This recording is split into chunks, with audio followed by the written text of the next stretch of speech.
Hello and welcome to The Pitch. I'm Sarah Allen and today I'm joined by Dr. Joseph Lai from Ox Capital. We're going to discuss all things emerging markets and how you can invest in this space. Joseph, welcome. Thank you. To begin with, can you give us an outlook for emerging markets over the next 6 to 12 months and the key risks and opportunities you're seeing? Okay. Look, we think emerging market equities is very prospective from this point onwards. Emerging market equities hasn't been the asset class that's done well, in recent years. And a lot of the problem has been because of the strong US dollar and the low commodity prices. We think that going forward, these two factors are likely to reverse. Timing is very hard to know, but we think it's going to be the reversal of the strong US dollar and also the potential improvement in some commodity prices will be very positive to emerging market equities. Have investors underappreciated the potential of emerging markets compared to developed markets? I think so. Well, I think at least in the last decade or so, a lot of investors' money has crowded into developed markets and particularly to the growth bits of developed markets in the exclusion of almost everything else.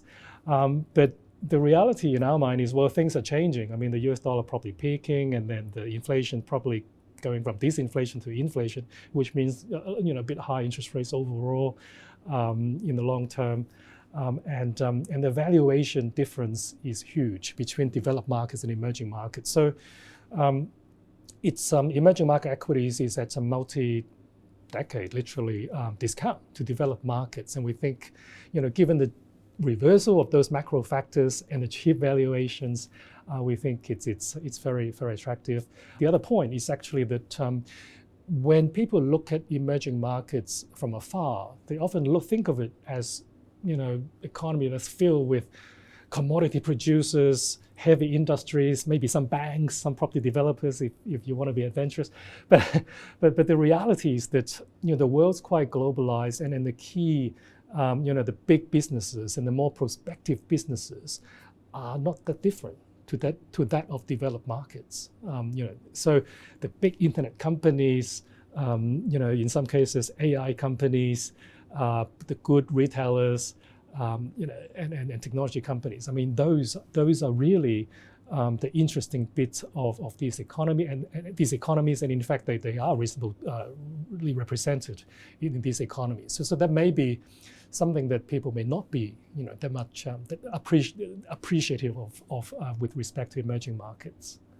The stronger US dollar has hit some of the emerging market countries quite hard. Yeah. How do you see this continuing to play out? Yeah, in recent months, there's been some concern of, I guess, stronger for longer. That's what people like to refer that to as a stronger US dollar.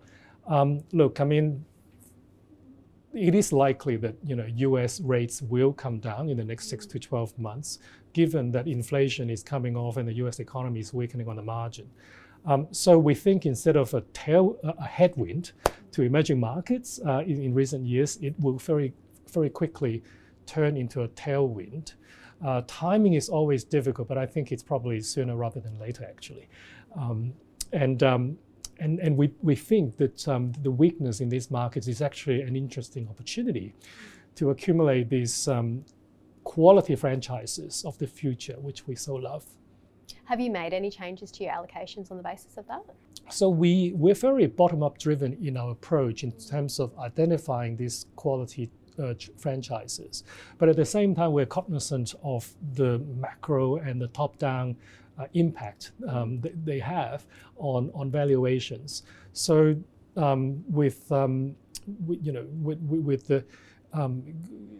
greater concern over the strong US dollar, we actually have been holding a bit of cash, and actually when the concern got worse, we actually have been deploying the cash to actually try to buy these businesses at a lower valuation.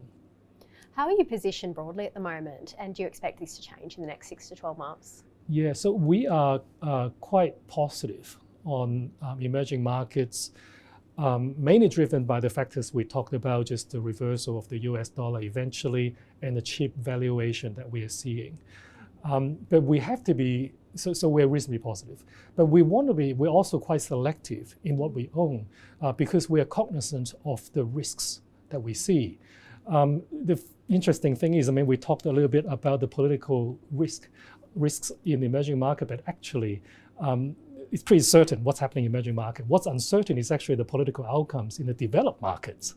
So, we're cognizant of those risks, and our way around it really, there's twofolds. One is to identify those companies which are relatively immune from a little bit of a slowdown or sudden change in the macro. So these are, again, the quality franchises with high likelihood of earnings delivery and growth.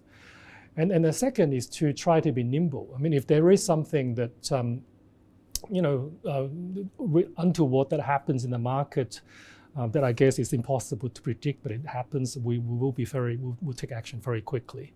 So doing these two things, we want to manage the top-down risk, and also and by choosing the good companies of the future, we're also trying to manage the bottom-up business risks and the valuation risks.